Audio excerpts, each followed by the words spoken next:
Глава 17. Достойный противник. Вторник, 11 декабря 1962 года. Мои ловушки были совершенны. Я устанавливал их по всем правилам. Я видел кроликов, белок и других грызунов, а также птиц. Но за целый день так ничего и не поймал. Рано утром, прежде чем мы вышли из его дома, Дон Хуан сказал мне, что сегодня мне следует ожидать дара силы. В моей ловушке должно попасть некое особенное исключительное животное, мясо которого я смогу засушить в качестве мяса силы. Теперь же Дон Хуан пребывал в задумчивости. По поводу моих охотничьих манипуляций и неудач он не сказал ни слова и не дал мне ни единого совета. В конце концов он медленно произнес: «Некто вмешивается в твою охоту». «Кто?» — спросил я с неподдельным изумлением. Он взглянул на меня, улыбнулся и недоверчиво покачал головой. «Ты ведешь себя так, словно не знаешь кто. А между тем, тебе это прекрасно известно. Ты знал об этом с самого начала и знал в течение всего дня». Я собирался было возразить, но потом понял, что это ни к чему. Я знал, что на вопрос «кто?» он в конце концов ответит «Ла Каталина». И если это было то, что, по его словам, я должен знать, то он прав. Я действительно знал об этом с самого начала. «Мы можем поступить двояко», — сказал он. «Либо сейчас же отправиться домой, либо дождаться сумерек и в сумерках ее изловить». Он явно ждал моего решения. Я хотел уйти и начал сматывать бечевку, которой что-то в этот момент привязывал, но сказать ему о своем решении не успел. Дон Хуан опередил меня, резко приказав: «Сядь». Уйти проще, и это, пожалуй, самое трезвое решение, которое мы можем сейчас принять. Но сегодняшний случай особый, и поэтому мне кажется, что мы должны остаться. Это представление устроено специально для тебя. Что ты имеешь в виду? Некто вмешивается в твои дела. Это своего рода демонстрация силы. Я знаю, чьих рук это дело, и ты тоже знаешь. «Ты меня пугаешь», — сказал я. «Не я», — со смехом ответил он. «Тебя пугает та женщина. Она подбирается к тебе». Он замолчал, как бы ожидая, какой эффект произведут на меня его слова. Пришлось признаться, что я в ужасе. Чуть больше месяца назад у меня было жуткое столкновение с колдуньей по прозвищу Ла Каталина. Рискуя жизнью, я тогда напал на нее. Дело в том, что Дону Хуану удалось убедить меня, что она охотится за ним и вот-вот лишит его жизни, и что он не в состоянии защититься самостоятельно. После того, как я попытался на нее напасть, Дон Хуан открыл мне, что она никогда не представляла для него сколько-нибудь реальной опасности. Вся же эта затея была организована им специально, чтобы меня перехитрить. Но не в качестве коварного розыгрыша, а для того, чтобы загнать меня в незавидное положение, выход из которого был один – срочно учиться магической практике. Метод его был воспринят мною как крайне неэтичный по отношению ко мне. Я был буквально взбешен. В ответ на мою бурную реакцию Дон Хуан принялся напевать мексиканские песенки. Он так комично пародировал популярных исполнителей, что в конце я захохотал как ребенок. До этого я понятия не имел о богатстве его репертуара идиотских шлягеров. «Давай-ка я тебе кое-что расскажу», — сказал он наконец по поводу всей этой истории с колдуньей. Хитрость — единственный способ заставить нас учиться. То же самое было со мной. То же происходит с каждым. В том и состоит искусство бенефактора, чтобы загнать нас в угол, из которого нет другого выхода. Показывать путь и хитростью заставлять учиться. Вот все, что под силу бенефактору. И я занимался этим все время. Понимаешь, каким способом я зацепил твой охотничий дух? Ты сам сказал мне, что охота заставляет тебя забыть об изучении растений. Ради того, чтобы стать охотником, ты был готов на многое, на что никогда не согласился бы ради изучения растений. А теперь, чтобы выжить, тебе придется сделать гораздо больше. Он пристально взглянул на меня и рассмеялся. «Но это все какой-то бред сумасшедшего», — воскликнул я. «В конце концов, ведь мы же разумные существа. Ты разумная, а я нет». «И ты тоже», — настаивал я.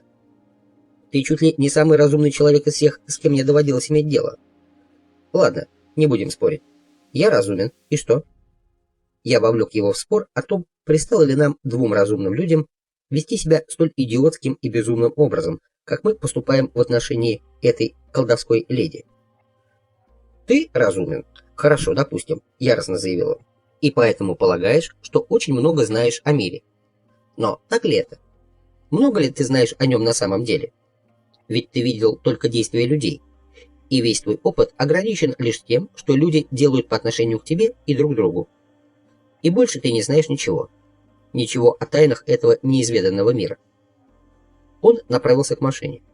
Мы сели в нее и поехали в небольшой мексиканский городок неподалеку. Я не спрашивал, куда мы едем. Он велел поставить машину перед рестораном. Потом мы обошли автостанцию и универмаг. Дон Хуан шел справа от меня, показывая дорогу. Вдруг я осознал, что кто-то идет со мной бок о бок слева. Но прежде чем я успел повернуться и взглянуть, Дон Хуан резко наклонился, словно хотел что-то поднять с земли, а когда я споткнулся об него и начал падать, подхватил меня под мышки и поволок к машине. Он не отпускал меня, даже когда я возился с ключами и открывал дверь. Потом мягко впихнул меня в машину и только после этого сел в нее сам. «Поезжай медленно и остановись перед универмагом», — сказал он. Когда я остановил машину, Дон Хуан кивнул головой. Я посмотрел туда, куда он указывал, и увидел, что Ла Каталина стоит на том месте, где он схватил меня за руку. Я непроизвольно отпрянул. Женщина сделала пару шагов в направлении машины и остановилась с вызывающим видом. Я внимательно оглядел ее и пришел к выводу, что она красива. У нее была очень темная кожа и плотное тело, но не из-за жира, а из-за хорошо развитых мускулов. Она выглядела очень сильной. Круглое скуластое лицо и две длинные черные косы. Но больше всего поразила меня ее молодость. Ей было от силы лет 30. «Пусть подойдет поближе, если хочет», — шепнул Дон Хуан. Она сделала 3-4 шага по направлению к машине и остановилась метрах в 3 от нас. Мы смотрели друг на друга. В этот миг я почувствовал, что в ней нет ничего угрожающего. Я улыбнулся и помахал ей рукой. Она хихикнула в ладошку, словно застенчивая девчонка. Мне почему-то было приятно. Я повернулся к Дону Хуану, чтобы поделиться с ним своими соображениями относительно ее внешности и поведения. Но он до полусмерти напугал меня, яростно крикнув: «Вот черт, да не поворачивайся же ты к ней спиной!» Я мгновенно повернулся обратно и взглянул на нее. За это время она подошла еще на 2 шага и стояла совсем рядом, почти в метре от дверцы. Она улыбалась, показывая белые и очень чистые зубы. Однако в улыбке этой было что-то мистически жуткое. Это была не дружелюбная улыбка, а скорее какая-то сдержанная ухмылка. Ла Каталина улыбалась одними губами. Ее большие черные глаза смотрели холодно и неподвижно. По моему телу пробежали мурашки. Дон Хуан принялся ритмично смеяться. Постояв еще немного, Ла Каталина, пятясь, начала отступать, пока не затерялась в толпе. Мы поехали прочь, и по пути Дон Хуан с удовлетворением прошелся по поводу того, что теперь мне придется срочно подбирать хвосты, устраняя из своей жизни расхлябанность и разгильдяйство, и как можно эффективнее учиться. Иначе Ла Каталина раздавит меня, как беспомощного клопа. «Я же обещал тебе достойного противника. Она и есть этот самый противник», — сказал он в заключение. Дон Хуан сказал, что нужно дождаться знака. Тогда будет ясно, что нам делать с ведьмой, вмешавшейся в мою охоту.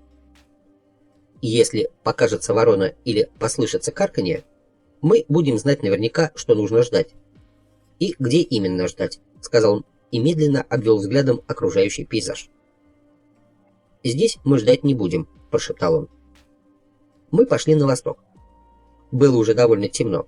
Вдруг откуда-то сзади из-за высоких кустов вылетели 2 вороны, пролетели над нами и скрылись за холмом. Дон Хуан сказал, что нас интересует именно этот холм. Когда мы подошли к холму, Дон Хуан обошел его вокруг и выбрал место у подножия. Он очистил от хвороста, листьев и прочего мусора круглый пятачок диаметром около 2 метров. Я пытался помогать, но Дон Хуан с силой отодвинул меня решительным движением руки. Он прижал палец к губам, призывая к молчанию. Закончив готовить место, он втянул меня в центр круга, поставил лицом на юг и спиной к холму и шепнул на ухо, что чтобы я повторял его движения. Потом он принялся как бы пританцовывать, ударяя подошвой правой ступни по земле. Серии из 7 ровных ударов перемежались короткими сериями из 3 быстрых постукиваний. Я попробовал приспособиться к его ритму, и после нескольких неуклюжих попыток мне это более или менее удалось. «Для чего это?» – спросил я. Он сказал, что это кроличий бой. В конце концов, тот, кто ко мне подбирается, не выдержит и придет взглянуть, в чем дело и что за шум. Когда я полностью перенял его ритм, Дон Хуан прекратил топать, велев мне продолжать, и стал дирижировать рукой, чтобы я не сбился с ритма. Время от времени он внимательно прислушивался, слегка склонив голову на бок и как бы пытаясь разобраться в шумах, доносившихся из чапараля. В какой-то момент он сделал мне знак остановиться и застыть в позе полной готовности, словно я собирался прыгнуть на неизвестного и невидимого врага. Потом он дал мне знак продолжать топать. Через некоторое время снова остановил. Каждый раз, когда я останавливался, он прислушивался с таким сосредоточением, что, казалось, каждая клетка его тела готова была взорваться от напряжения. Я осмотрелся. Нас окружала темная масса кустарника, холмов и скал. Облака на темно-синем небе уже не были видны. Весь мир казался скоплением однородной массы темных размытых силуэтов. Я услышал далекий жуткий крик какого-то животного, то ли койота, то ли ночной птицы. Он прозвучал настолько неожиданно, что я даже не обратил на него внимания. Но Дон Хуан слегка вздрогнул всем телом. Он подошел и встал рядом, и я почувствовал, что его тело слегка вибрирует. «Вот и она», — прошептал он. «Топай и будь готов, она идет». Я принялся яростно топать. Дон Хуан наступил мне на ногу и знаком велел топать ритмичнее. «Прекрати дергаться, отпугнешь», — сказал он. Дон Хуан снова принялся отсчитывать ритм взмахами руки. После того, как он остановил меня вторично, я снова услышал тот же крик, но теперь уже заметно ближе. Теперь он был похож на крик птицы, пролетавшей над холмом. Дон Хуан опять велел мне топать. Когда он остановил меня, слева послышался шорох, словно какой-то тяжелый зверь ходил в кустах по сухой траве. Медведь. Нет, медведи в пустыне не водятся. Я схватил Дона Хуана за руку, он улыбнулся и снова поднес палец к губам, призывая к молчанию. Я всматривался во тьму слева от себя, но Дон Хуан знаком велел мне этого не делать. Он несколько раз показал на небо над моей головой, а потом велел повернуться кругом и пальцем указал на какую-то точку на холме. Я уставился туда, и вдруг, как в ночном кошмаре, оттуда на меня метнулась тень. Я вскрикнул и упал на спину. В мгновение я видел черный силуэт на фоне темно-синего неба. Потом он поплыл по воздуху и приземлился в кустах позади нас. Я услышал треск, словно тяжелое тело проламывалось сквозь кусты, а потом раздался жуткий крик, от которого в жилах стыла кровь. Дон Хуан поднялся и повел меня сквозь тьму к тому месту, где остались мои ловушки. Он заставил меня снять и разобрать их, а потом разбросал их детали. Все это он делал без единого слова. Мы молчали всю дорогу до его дома. «Что ты хочешь от меня услышать?» — спросил Дон Хуан, в ответ на мои настойчивые просьбы объяснить события, свидетелем которых я стал несколько часов назад. «Что это было?» — спросил я. «Вот черт, ну ты же прекрасно знаешь, кто это был!» — воскликнул он.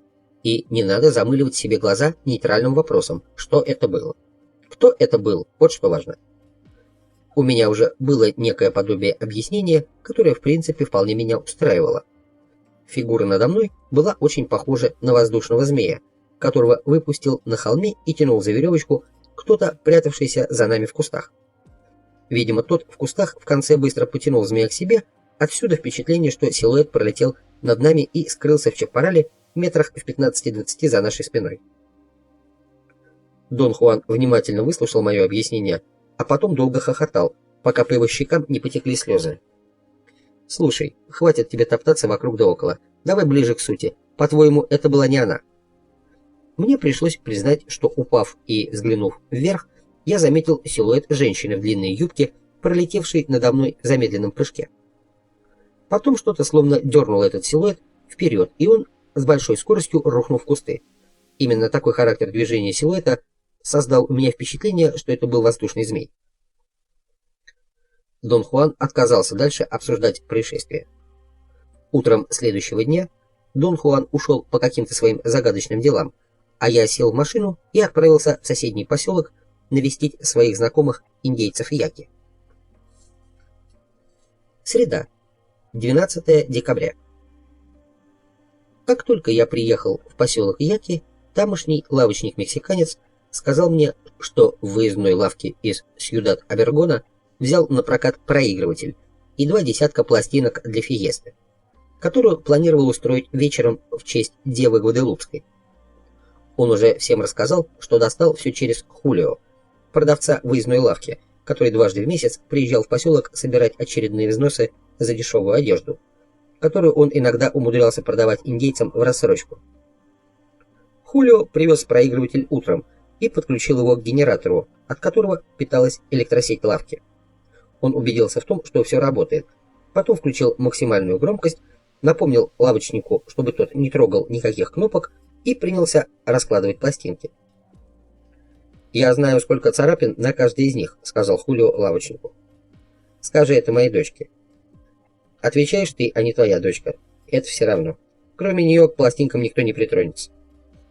Хулио сказал, что его мало волнует, будет притрагиваться к пластинкам только она или кто-то еще, потому что платить за повреждение пластинки все-таки придется лавочнику. Тот начал спорить с Хулио. Хулио покраснел. Время от времени он обращался к большой группе индейцев, собравшихся перед лавкой. Он разводил руками, изображая отчаяние, делал расстроенное лицо и соответствующим образом гримасничал. В конце концов он потребовал залог. Это вызвало новый каскад препирательств о том, сколько платить за поврежденную пластинку. Хулио авторитетно заявил, что платить нужно полную цену, как за новую. Лавочник злился все сильнее и начал собирать свой удлинитель. Похоже было, что он склонен был отменить все мероприятие и собирался отключить проигрыватель. Своим клиентам, собравшимся перед лавкой, он дал понять, что сделал все от него зависящее, и если соглашение не достигнуто, то лишь из-за несговорчивости Хулио. Похоже было, что вечеринка провалилась, еще не начавшись. Блас, старый индеец, в доме которого я остановился, вслух принялся униженно жаловаться на бедственное положение индейцев Яки, которые не могут позволить себе даже отпраздновать свой самый почитаемый религиозный праздник – День Девы Гваделупской. Я хотел было вмешаться и предложить свою помощь, но Блас меня остановил. Он сказал, что если я внесу залог, то лавочник собственноручно из вредности перебьет все пластинки. «Подонок редкостный», — объяснил Блас. «Пусть платят. Обдирает нас, как липку. Почему бы ему не заплатить?» После долгой дискуссии, в которой все присутствующие, как это ни странно, выступали на стороне Хулио, лавочник добился все-таки обоюдоприемлемого решения. Он не внес залог, но согласился принять на себя ответственность за пластинки и проигрыватель. Хулио сел на мотоцикл, оставляя за собой пыльный шлейф. Укатил к клиентам, жившим в домиках, разбросанных по пустыне вдалеке от поселка. Блас объяснил, что Хулио спешит потому, что хочет добраться до них раньше, чем те успеют прийти в лавку и пропить все свои денежки в честь праздника.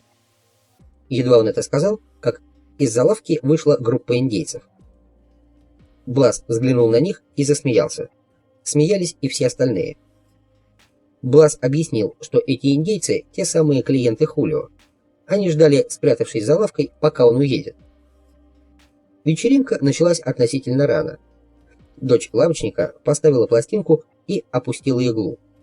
Послышался жуткий скрежет и высокочастотное шипение, а потом дребезжание гитар и скрипучие голоса труб. Вечеринка заключалась в прокручивании пластинок на полную громкость. 4 молодых мексиканца танцевали с 2 дочерьми лавочника и 3 женщинами-мексиканками. Яки не танцевали, зато с явным удовольствием следили за каждым движением танцующих. Казалось, для наслаждения им не нужно ничего другого, просто сидеть и наблюдать за танцующими, прихлебывая дешевую текилу.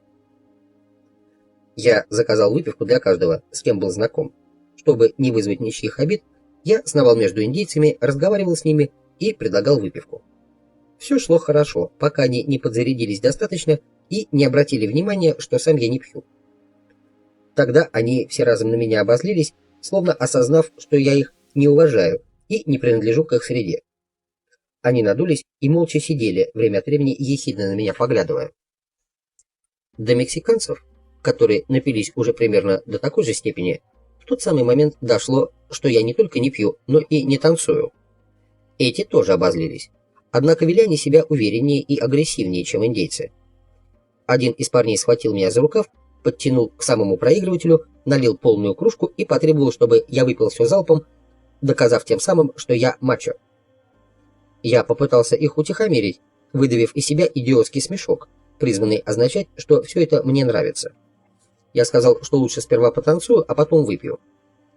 Один из парней назвал песню. Девушка принялась рыться в груди пластинок. Она тоже была заметно навеселе, хотя женщины вроде бы открыто не пили, и у нее возникли явные затруднения с попаданием пластинки на диск. «Это неправильная пластинка», — поводя заметно помутневшими глазами, заявил парень. «Это вовсе не твист». Девушка снова принялась неуклюже перебирать пластинки непослушными пальцами. Все сгрудились вокруг проигрывателя и приняли деятельное участие в поисках подходящей музыки. Я воспользовался моментом и сбежал с освещенной площадки в темноту за лавкой. Я стоял метрах в 30 от них в темноте среди кустов, пытаясь сообразить, как быть дальше. Я устал и склонялся к тому, что пора садиться в машину и отправляться домой. Направившись к дому Бласа, где стояла машина, я прикинул, что если ехать медленно с потушенными фарами, то никто моего побега не заметит. Возле проигрывателя все еще продолжались поиски пластинки. Слышно было, как шипят динамики. Потом грянул твист. Я рассмеялся, представив себе, как они обернулись и обнаружили, что меня и след простыл. На дороге показались темные силуэты нескольких человек, направлявшихся к лавке. Разминувшись со мной, они пробормотали «Буэнос ночес». Я узнал их и сообщил, что вечеринка удалась на славу. Подходя к крутому повороту дороги, я встретил еще двоих. Их я не знал, но на всякий случай все равно поздоровался. Здесь на дороге визг проигрывателя был слышен так же хорошо, как перед лавкой. Была темная беззвездная ночь, но света фонарей возле лавки было достаточно, чтобы видеть дорогу. До дома Бласа было уже совсем недалеко, я прибавил шагу. На повороте с левой стороны я заметил темный силуэт сидящего на корточках человека. Сначала я подумал, что это кто-то, ушедший с вечеринки раньше меня. Человек сидел так, словно испражнялся на обочине. Это показалось мне странным. Жители поселка обычно ходили в кусты. Я решил, что человек, кем бы он ни был, пьян в стельку, если не решился отойти от дороги, чтобы справить большую нужду. Проходя мимо, я сказал «Буэнос ночес». Ответом мне послужил жуткий, совершенно нечеловеческий вой. Волосы мои самым натуральным образом стали дыбом. В секунду я был парализован. А потом пошел дальше, шагая все быстрее и быстрее. Темный силуэт приподнялся. Это была женщина. Согнувшись и наклонившись вперед, она прошла несколько метров, а потом прыгнула. Я побежал. Женщина, подобно гигантской птице, прыгала рядом, отталкиваясь от земли обеими ногами и не отставая от меня. Когда я уже подбегал к дому Бласа, она бросилась мне наперерез, почти до меня дотронувшись. Я перескочил через неглубокую сухую канаву и ввалился в дом, толкнув плечом хлипкую дверь. Блас был дома. Я рассказал ему о случившемся, но он не придал этому значения. «Здорово тебя разыграли», — прокомментировал он мой рассказ. «Индейцы любят выделывать всякие такие фокусы с иностранцами». Вечерняя история настолько выбила меня из колеи, что наутро, вместо того, чтобы отправиться домой, я поехал прямиком к Дону Хуану. Его дома не оказалось. Появился он только ближе к вечеру. Я не дал ему сказать ни слова и выложил все, не забыл упомянуть и комментарий Бласа. Возможно, это было лишь игрой воображения, но мне показалось, что Дон Хуан обеспокоен. «То, что сказал Блас, ерунда», — очень серьезно произнес он. «Бласу ничего не известно о битвах между магами. Ты должен был понять, что происходит нечто серьезное, уже в тот момент, когда заметил, что тень слева от тебя. Но в любом случае бежать было нельзя. А что мне было делать? Стоять на месте? Да. Встречаясь с противником, который не является обычным человеческим существом, воин должен принять свою стойку. Это единственное, что в таком случае делает его неуязвимым. О чем ты говоришь, Дон Хуан? Я говорю о том, что это было твое третье столкновение с достойным противником. Она всюду преследует тебя, выжидая момент, когда ты проявишь слабость. В этот раз ты почти оказался у нее в руках. На меня нахлынуло раздражение. Я обвинил его в том, что он подвергает меня бессмысленной опасности. Я сказал, что он ведет жестокую игру. «Это было бы жестоко в отношении обычного человека», — возразил он. «Но человек перестает быть обычным, едва вступив на путь воина. И кроме того, я нашел тебе достойного противника вовсе не за тем, чтобы поиграть с тобой или тебе досадить. Достойный противник подстегнет тебя. Под влиянием такого достойного противника, как Ла Каталина, ты можешь научиться использовать все то, чему я тебя научил. Я не вижу другого способа». Мы немного помолчали. От его слов у меня возникло тяжелое мрачное предчувствие. Потом Дон Хуан попросил меня как можно точнее воспроизвести крик, который я услышал после того, как произнес «Буэнос ночес». Я попытался, и получившийся жуткий вой испугал меня самого. Дону Хуану моя интерпретация показалась, видимо, смешной. Он хохотал без удержу. После этого он предложил мне восстановить всю последовательность событий. Расстояние, которое я пробежал, расстояние, на котором женщина была от меня, когда я ее заметил, расстояние, бывшее между нами, когда я подбегал к дому, и момент, в который она начала прыгать. «Ни одна жирная индианка не способна этак скакать», — сказал Дон Хуан, выслушав все подробности. «Ни одна из них столько даже не пробежит». Он заставил меня попрыгать. Мне удавалось за каждый прыжок покрывать не больше 1,5 метра. А та женщина, если я не ошибаюсь, прыгала, самая малая, на 3 метра с лишним. Я думаю, ты уже понял, что должен с этой самой минуты всегда быть осознанным и держаться настороже. Очень серьезно сказал Дон Хуан. Она пыталась хлопнуть тебя по левому плечу в момент твоей слабости, когда ты не был способен осознавать. Что мне делать? Жаловаться во всяком случае бессмысленно. С этого момента самым важным фактором твоей жизни становится стратегия. Стратегическая линия жизни. Я не мог сосредоточиться на том, что он говорил, и записывал чисто автоматически. После длительного молчания он спросил, не ощущаю ли я боли за ушами или в затылочной части шеи. Я ответил, что не ощущаю. А он сказал, что боль в любом из этих мест означало бы, что я действовал неуклюже, и Ла Каталина сумела причинить мне вред. «Впрочем, все твои действия вчера вечером были неуклюжи», — заявил он. «Прежде всего, ты отправился на вечеринку, чтобы убить время. Как будто есть время на то, чтобы его убивать. Это тебя ослабило. Мне что же, нельзя ходить на вечеринки? Тебе можно ходить куда угодно, но при этом ты должен отвечать за каждое свое действие. Воин живет стратегически, и на вечеринку или на что-то в этом роде отправляется только в том случае, если этого требует стратегическая линия его жизни. И это само собой подразумевает, что он находится в состоянии абсолютного самоконтроля и осознанно совершает все действия, которые считает необходимыми. Дон Хуан пристально посмотрел на меня, потом закрыл лицо руками и усмехнулся. «Ты на самом деле попал в крутой оборот», — сказал он. «На твоем пути оказался достойный противник, и впервые в жизни ты не можешь позволить себе разгильдяйство. На этот раз тебе придется освоить совершенно новое для тебя делание стратегии. Если ты выстоишь в схватке с Ла Каталиной, то настанет день, когда тебе нужно будет поблагодарить ее за то, что она заставила тебя изменить твое делание». «Боже, какой ужас! А если я не выстою?» Воин никогда не индульгирует в таких мыслях.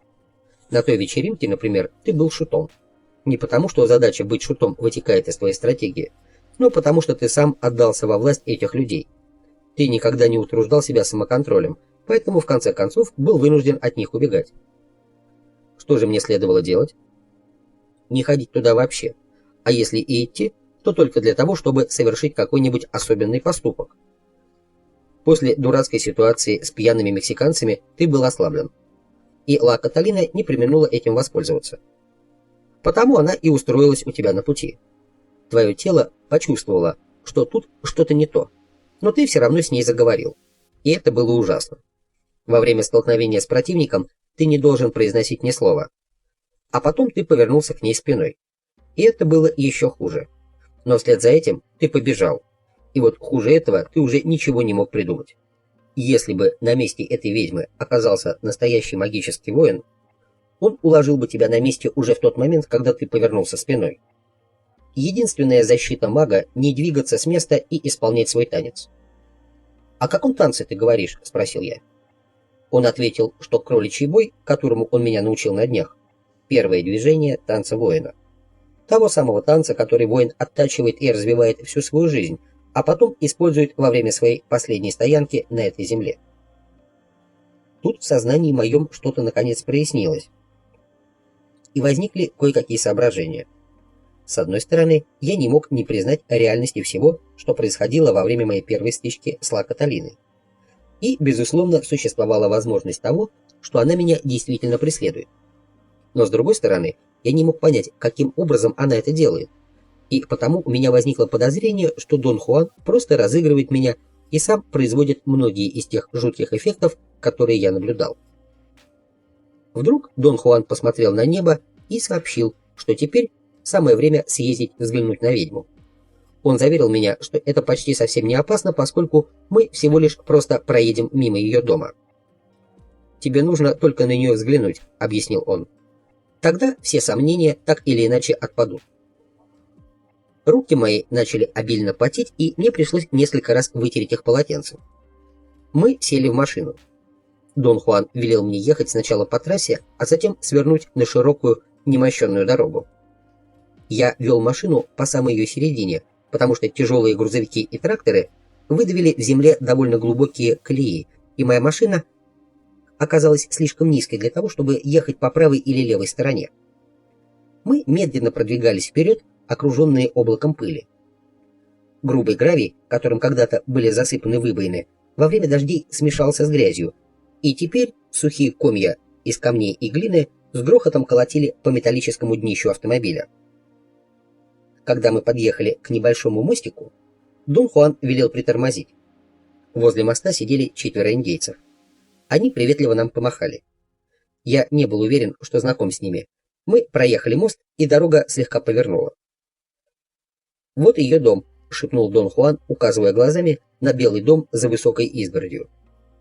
Он велел мне развернуться, остановиться напротив дома и наблюдать, ожидая, пока подозрения колдуньи не разыграются настолько, что она решится выглянуть на улицу.